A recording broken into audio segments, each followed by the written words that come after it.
단칼에 끝내는 인덱스 투자 마지막 20화입니다. 대략 3개월에 걸친 이 시리즈 기사가 이번 화를 끝으로 마감이 됩니다. 그래서 이번 회차의 제목은 모두가 한 목소리를 낸다면 블랙스완을 상기하라 라는 기사로 타이틀이 나갔습니다. 그래서 오마이뉴스 원본 기사글을 보니까 우리 회원이신 페트로님이 5만원의 원고료를 후원해 주셨습니다. 감사의 말씀을 드립니다. 이렇게 십시일반으로 모아서 제가 계속해서 홈페이지 운영하는데 보태 쓰겠습니다.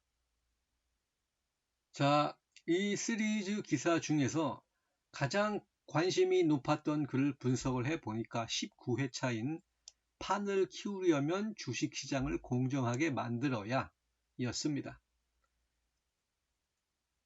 그래서 네이버 경제 섹션의 기사를 보면 456개의 좋아요가 달렸고 리플이 166개가 나왔습니다. 통계를 보니까 40, 50대가 가장 많은 관심을 나타냈고요. 20대는 1%, 그리고 60대는 14%의 참여도를 보여주고 있습니다. 정작 젊은 층에 도움을 주고 싶어서 쓴 글인데 20대는 거의 관심이 없었습니다. 어쩌보면 지극히 당연한 얘기일 수 있습니다. 고기도 먹어본 사람이 맛을 안다고 독립해서 가정을 이루고 살아가다 보면 그때서야 투자에 시선이 가게 될 겁니다.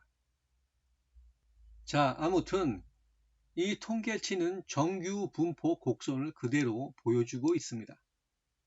현실에서 우리는 이러한 예를 수도 없이 많이 접합니다.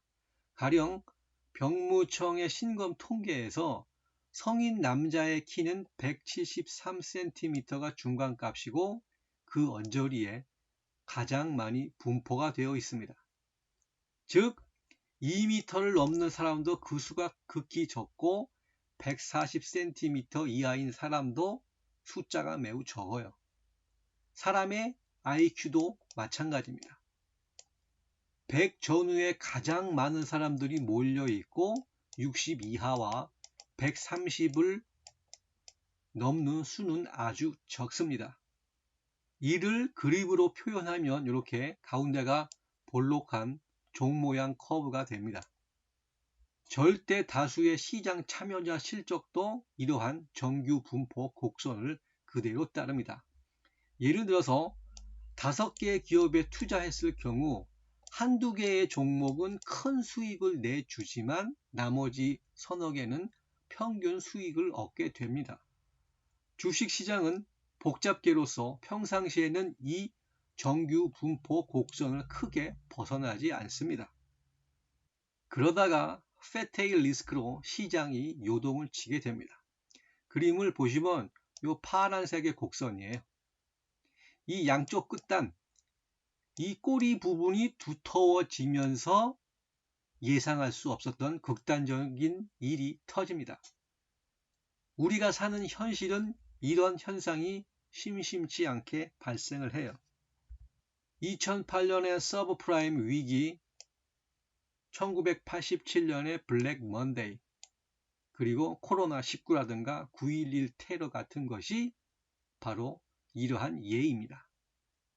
발생 가능성이 몹시 희박하지만 의외로 심심치 않게 목격되는 이러한 현상을 심리학에서는 블랙 스완이라고 합니다. 나심 탈레브의 유명한 책이죠. 굳이 이런 용어를 쓰지 않더라도 우리의 인생은 갑작스런 사태가 발생을 하고 그 이전과는 다른 삶을 살게 만듭니다. 예컨대 심각한 건강상의 위협이라든가 재산의 손실, 또 그 밖에 교통사고, 암의 발생 등등. 그리하여 평범했던 일상이 고통으로 바뀌기도 하고 반대로 로또에 당첨이 되어서 경제적 자유를 얻을 수도 있습니다. 자, 코로나19로 모든 나라가 재정 지출을 늘리고 있습니다. 시중에 막대한 돈이 풀렸다는 얘기죠. 이렇게 갈 것 없는 자금은 여러 자산, 그러니까 부동산이나 원자재, 석유, 골드 또는 곡물 시장으로 흘러가서 가격 거품을 유발을 합니다. 현재 증시의 유동성이 넘쳐나면서 대중들이 몰려들고 언론에서 앞다투어 주식 기사를 다루고 있습니다. 계속되는 저금리 상황이라 이러한 현상은 앞으로도 계속될 것으로 보입니다. 바꿔 말해 정부가 고금리 정책을 펼치면서 유동성을 회수하기 전까지는 강세장이 유지될 확률이 높다는 뜻입니다. 훗날의 일이지만 코로나19가 잦아들고 실물 경제가 회복되면서 인플레를 잡기 위해서 돈줄을 서서히 줄이면 어떻게 될까요? 이때부터는 실적에 주목해야 됩니다. 즉, 괄목할 만한 매출액 신장과 순이익을 내는 기업만이 상승세를 구가할 수가 있습니다. 앞선 2화에서 간단히 정리한 경제 순환의 국면별 현상을 보셨죠? 경기는 순환하며 세상은 늘상 바뀝니다.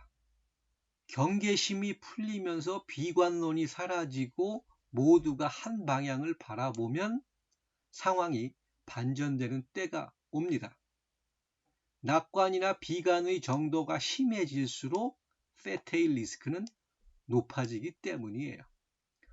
언제 블랙스완이 출현할지는 그 누구도 모릅니다. 다만 금리 수준과 대중들의 심리를 면밀하게 살펴보면서 위험스러운 시기임을 가늠해 볼 수 있는 안목을 갖춰야 합니다. 자, 투자를 하면 자연스럽게 경제에 대해서 눈을 뜨게 됩니다. 이 국면별 현상에 사람들의 심리를 결합을 하면 대략의 경제 모형이 나옵니다. 편의상 제가 단칼에 리본 모형이라고 붙여봤습니다. 모든 경제 행위의 주체는 인간입니다.